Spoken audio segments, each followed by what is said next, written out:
হাতে খালি খাবারের পাত্র ও পানির বোতল তুলে স্লোগানে অনাহারে ধুঁকতে থাকা গাজাবাসীর প্রতি সমর্থন জোরালো করলেন যুক্তরাজ্যে থাকা ফিলিস্তিনপন্থীরা। না খেতে পেয়ে শিশুসহ অসহায় ফিলিস্তিনিরা মৃত্যুর কোলে ঢলে পড়ায় ইসরায়েলের তীব্র নিন্দাও জানিয়েছেন তারা। এছাড়া খাবারের জন্য লাইনে দাঁড়িয়ে থাকা 1000-এর বেশি গাজাবাসীকে ইসরায়েলি বাহিনী গুলি করে হত্যা করায় লন্ডনের ডাউনিং স্ট্রিটের সামনে দাঁড়িয়ে ক্ষোভ ঝাড়লেন হাজার হাজার বিক্ষোভকারী।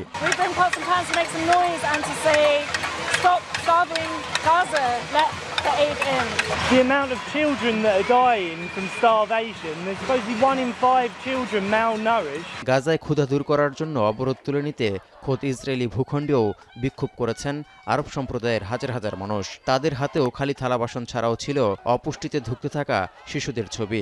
এছাড়া ইসরায়েলি আগ্রাসনে রক্তাক্ত গাজাবাসীর প্রতীকী রূপ তুলে ধরতে পরনে ছিল রংমাখা জামা কাপড়। এ সময় অনাহারে মানুষকে ইচ্ছাকৃতভাবে মৃত্যুর দিকে ঠেলে দেয়া গণহত্যার সমান অপরাধ বলে অভিহিত করেন তারা। أوعي مبين الرسالة اللي جاي أوصلها بكفي حرب نعم للسلام।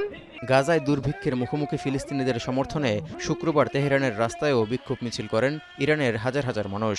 এ সময় ফিলিস্তিনি পতাকা হাতে ইসরায়েল ও যুক্তরাষ্ট্র বিরোধী স্লোগান দেন তারা। এমনকি ইসরায়েল সৃষ্ট দুর্ভিক্ষের পরিস্থিতি তৈরি হওয়ায় তীব্র সমালোচনাও করেছেন ইরানের বিক্ষোভকারীরা।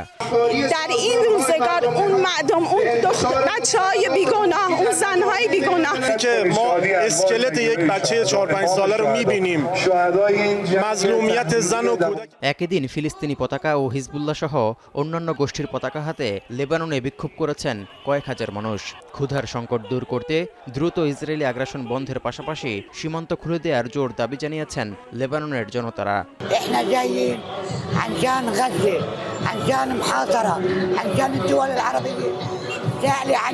চিলির সান্তিয়াগো শহরেও প্রায় 100 গাড়ির একটি বহর নিয়ে গাজায় অনাহারে ধুঁকতে থাকা মানুষের প্রতি সমবেদনা ও ইসরায়েলের তীব্র নিন্দা জানানো হয়েছে। এছাড়া আগ্রাসনের পাশাপাশি সীমান্ত বন্ধ রেখে গাজাবাসীকে দুর্ভিক্ষের দিকে ঠেলে দেয়ায় চিলি সরকারকে ইসরায়েলের সঙ্গে সম্পর্ক ছিন্নের আহ্বান জানান বিক্ষুব্ধ মানুষ। এদিকে ইয়েমেন ও সোমালিয়া সহ বিশ্বের বিভিন্ন দেশে ক্ষুধার্ত ফিলিস্তিনিদের সমর্থনে বিক্ষোভ হয়েছে। তৌহিদুর রহমান, এখন বিশ্ব।